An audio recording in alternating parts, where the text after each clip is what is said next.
Right. Welcome back to not only another episode of the first episode of season 11 of the movie review series, episode 511. Yeah, man. Last year I said I was last year I said I was coming back with another season. I was not going anywhere. I'm not going to retire. I'll never retire. But if you saw the announcement video last week, then you know that I was gonna come back with a whole other season, man. And here I am right now. Whole other video, whole other season, a whole other review, brand new review. And I gave a little hint in that review. I said that the end of days was coming. What movie out there is called End of Days but End of Days? 1999, starring the big man himself, Arnold Schwarzenegger, Gabriel Byrne, Kevin Pollak, Robin Tunney, Rob Rod Steiger. Yes, sir, man. Yeah, I tell you, man, this movie, man, I tell you, this movie, it shook the shit out of me. When I first saw this movie back in the theaters back in '99, this movie shook the shit out of me, man. It did. It scared me. It scared me a bit. I mean, yeah, they put this movie out around late Christmas. Yeah, around late December. On Christmas Eve, they put this movie out. I saw it before New Year's. So yeah, the movie is set during New Year's Eve. So yeah, and yeah, you know, what was it that they said on in this movie? You know, they set the movie during the time of New Year's Eve. Matter of fact, they had like a timestamp.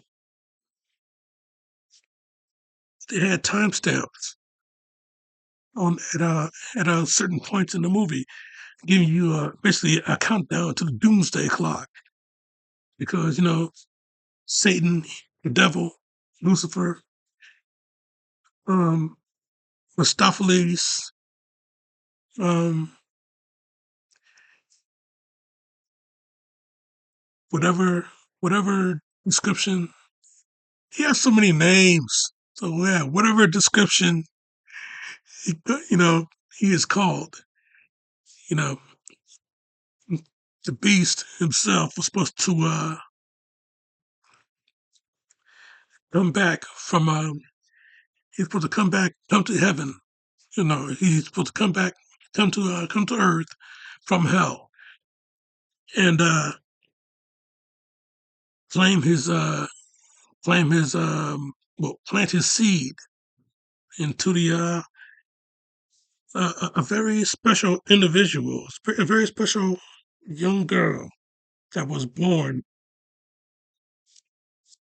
with a mark upon her.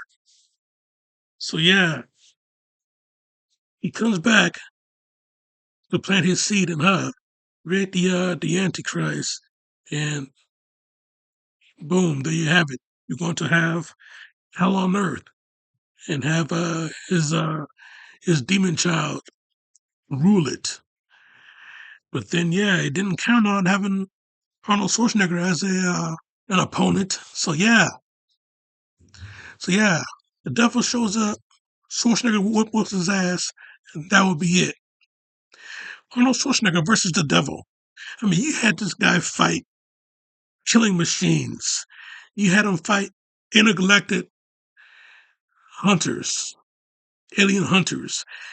Well, an alien hunter. He didn't do another one of those Predator movies. So yeah, he came back and fought an alien hunt. He fought Unstoppable Killing Machine. He fought an alien hunter. He fought a who was Chris in Kindergarten Cop? He was basically, he was a deadbeat dad trying to kidnap his own son. So yeah, he fought him, and then yeah, he fought barbarians. He fought snake worshippers. He fought a, a lot of people. He fought a lot of people. He even fought critics that thought that he wasn't funny. So yeah, he fought a lot of people. But yeah, he did not take on the ultimate evil. He did not take on devil himself. Well, he did in this movie. As a matter of fact, this movie was supposed to be his big comeback role.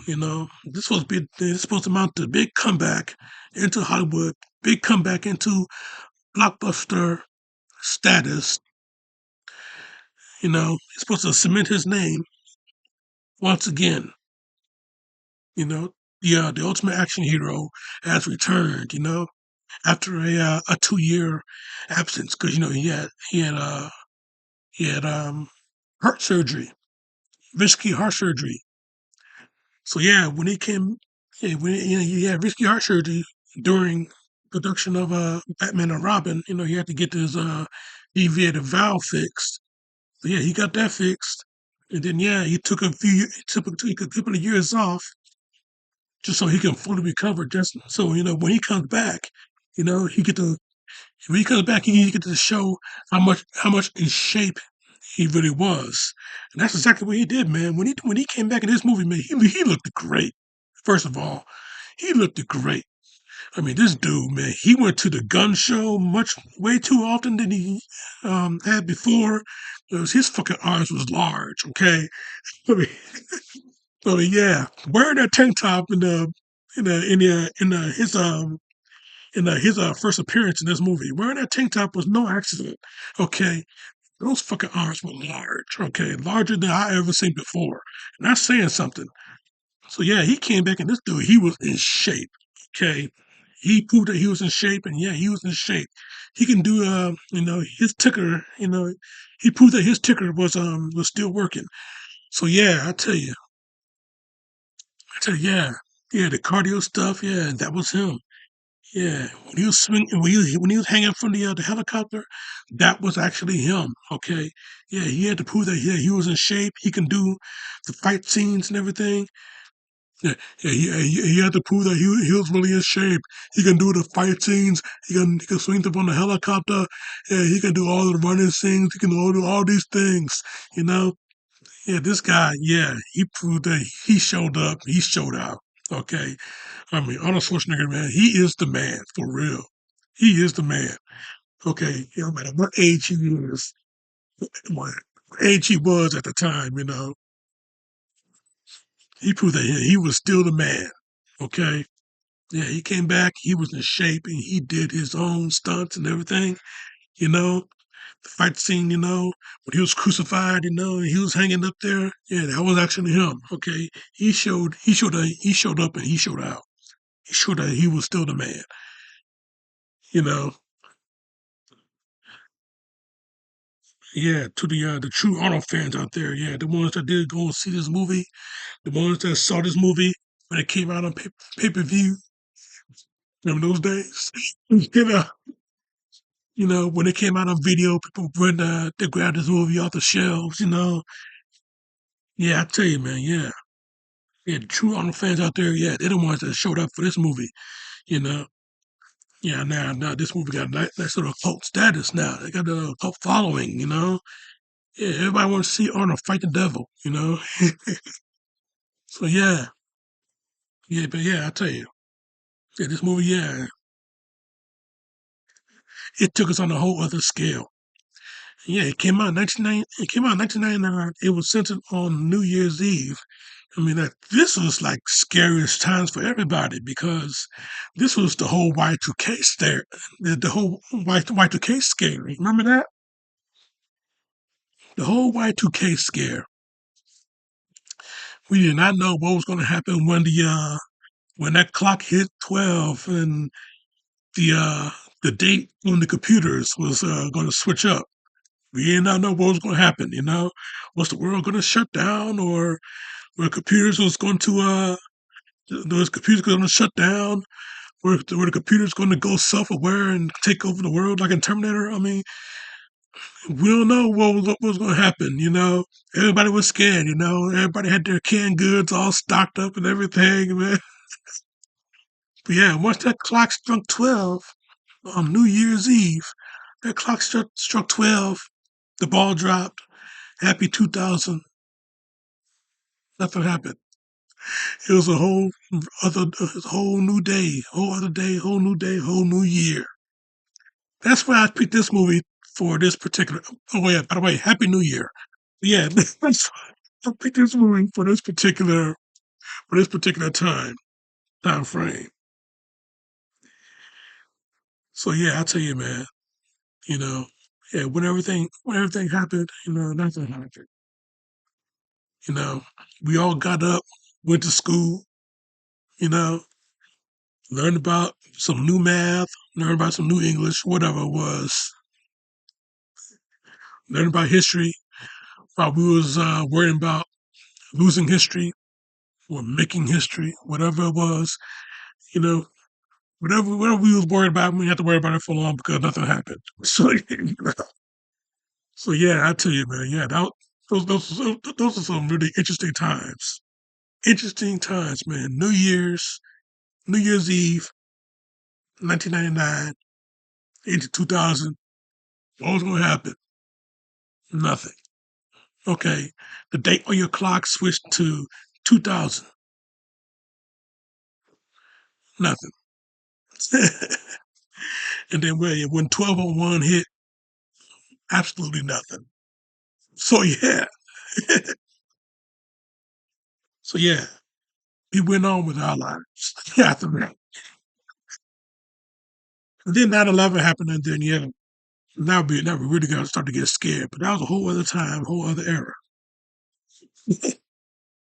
Yeah, I tell you though, man. Yeah, but yeah. This movie, it capitalized on that.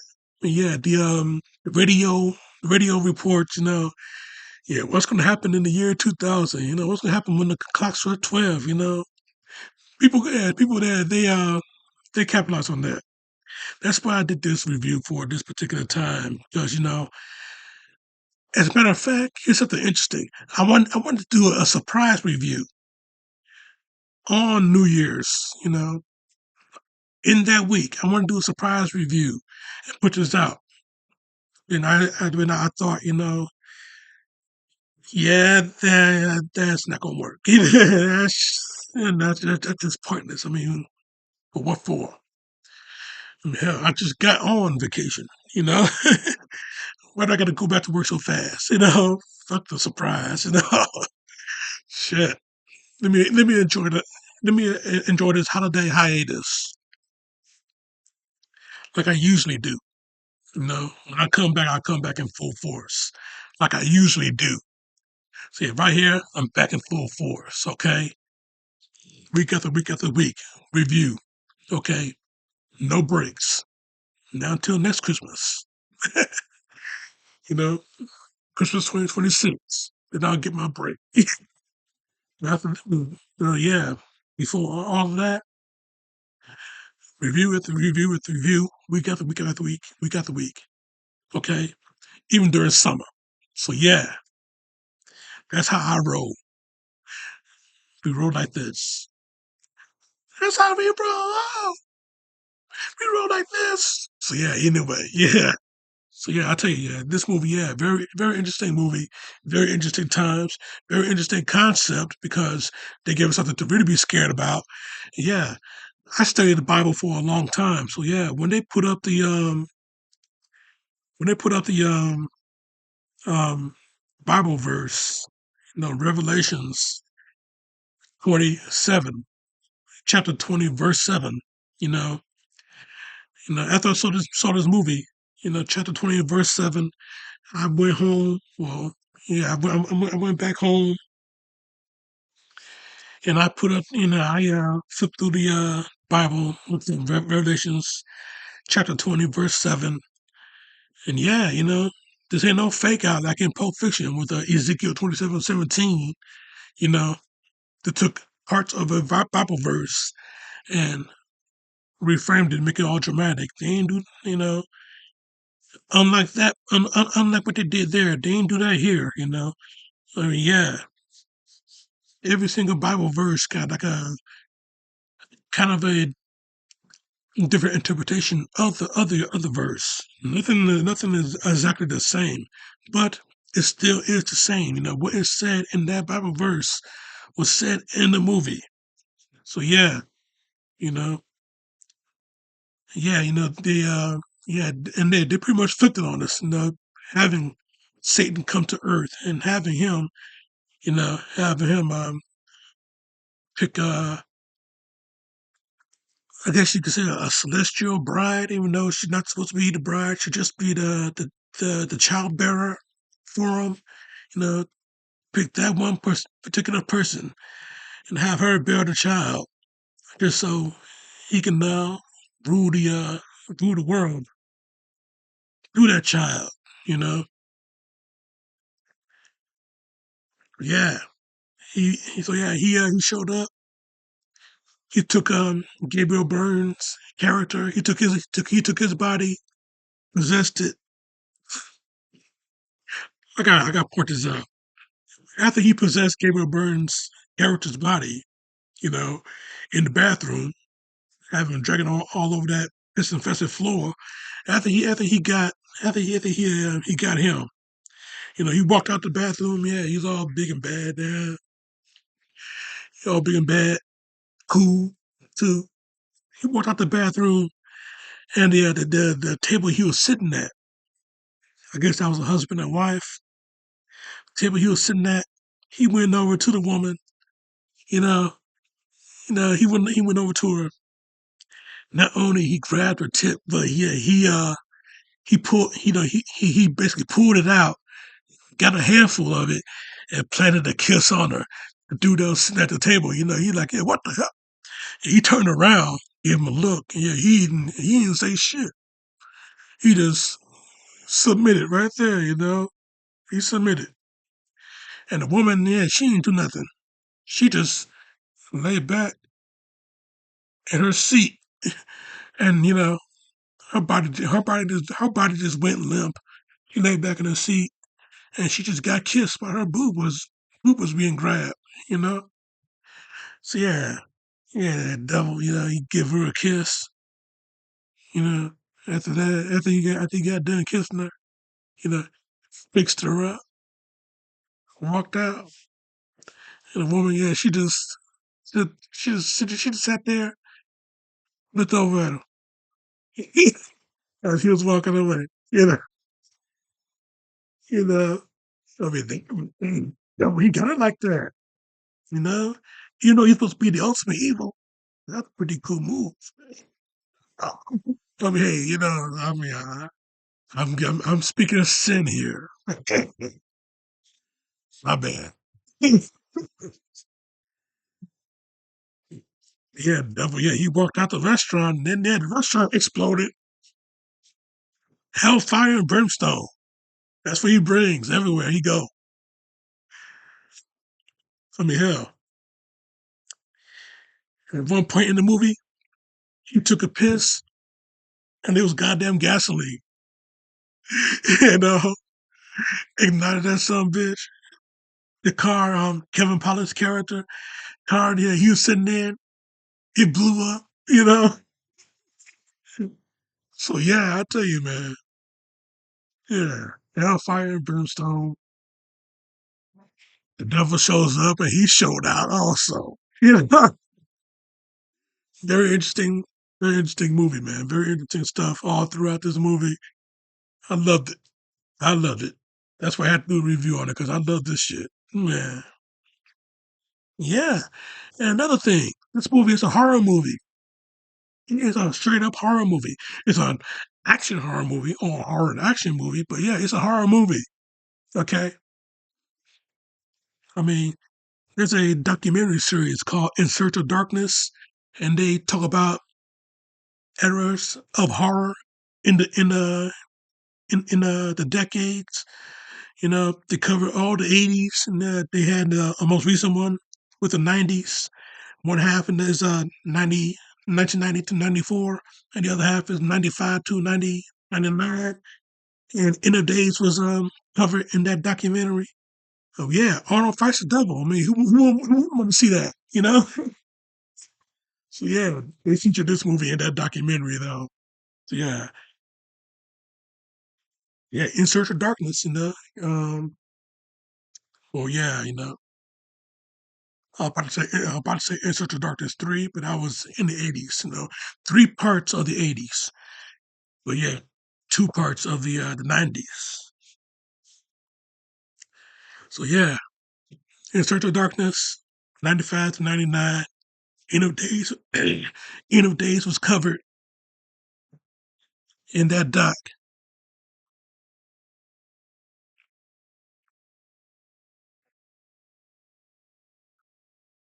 And yeah, you could ask for more. Who could ask for more? You know, very damn good shit though. This movie all throughout. I mean, Arnold, yeah, he showed up. He showed up. And he showed up. He showed how well he was in shape. He was how well in shape he was. He showed up and he showed out. Gabriel Byrne showed up and he showed out. As the devil, as the man, as he's called in this movie. He showed up. He showed out. Robin Tunney from The Craft. You saw how pretty she was. That short hair going. But yeah, I tell you, yeah, the Arnold tropes that you'll see, as far as dialogue is concerned, yeah, you'll never see that girl. You want to fuck with me? You think you know bad, huh? You know, a fucking player boy compared to me. A player boy. I mean, yeah, we are nothing alike. Well, not like you. I love it. I love it, man. I love this guy. I love this guy. You know,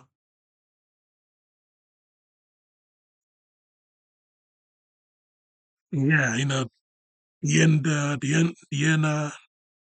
ending of the movie. Not only this is a horror movie, and this is the second horror movie that Arnold Schwarzenegger ever did in his career. First one was the first Terminator back in '84.